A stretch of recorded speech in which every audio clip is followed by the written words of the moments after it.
સુરત ગ્રામ્ય જિલ્લાના Mandvi police station ખાતે એક ફરિયાદ નોંધાયેલી. એમાં ફરિયાદીબેન જે ભોગ બનનાર છે એમના આક્ષેપો એવા હતા કે આ કામના આરોપી અંકિત રામજીભાઈ ચૌધરી કે વ્યવસાય ડૉક્ટર છે, તેમણે એમની સાથે એમને પ્રોમિસ આપી, લગ્નનું પ્રોમિસ આપી, લલચાવી, ફોસલાવી અને એમની સાથે શરીર સંબંધ બાંધેલ અને એમનું ધર્માંતરણ કરાવેલ છે.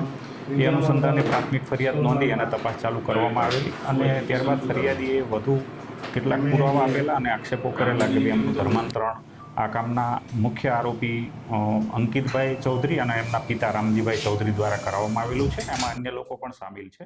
તપાસ કરતા પુરાવા મળી આવતા આ જે મુખ્ય ફરિયાદ છે એની અંદર ધાર્મિક સ્વતંત્રતા અધિનિયમ 2003ની વિવિધ કલમો છે એનો ઉમેરો કરવામાં આવેલો છે.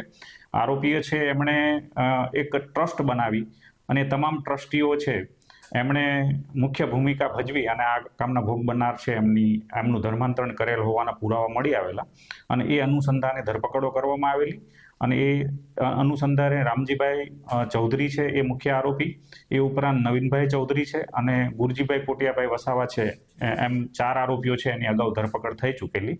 એ ઉપરાંત વધુ પુરાવા મળતા ગતરોજ રાકેશ ચંદુલાલ વસાવા રહે અંબાપુર નિશાળ ફળિયું માંડવી નાઓને પણ ધરપકડ કરી અને દિન 5ના નામદાર કોર્ટમાંથી રિમાન્ડ મેળવવામાં આવેલા છે. આ આરોપી હાલ રિમાન્ડ હેઠળ છે, એની વિગતે પૂછપરછ ચાલુ છે. આ કામના જે આ હાલના આરોપી છે એ પોતે MA BEdનો અભ્યાસ કરેલો છે અને ખાનગી શાળાની અંદર અંગ્રેજી શિક્ષક તરીકે નોકરી કરી રહેલ છે.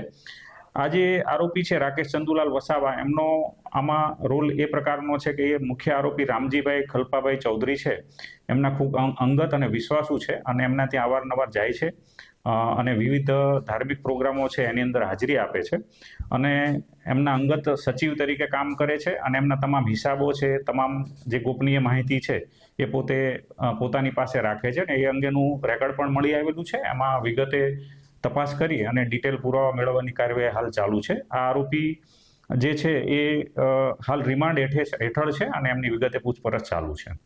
સાહેબ, જે અગાઉના આરોપી છે અંકિત ચૌધરી, તેમના દ્વારા દવાનો ઉપયોગ કઈ રીતે ધર્માંતરણમાં કરવામાં આવ્યો?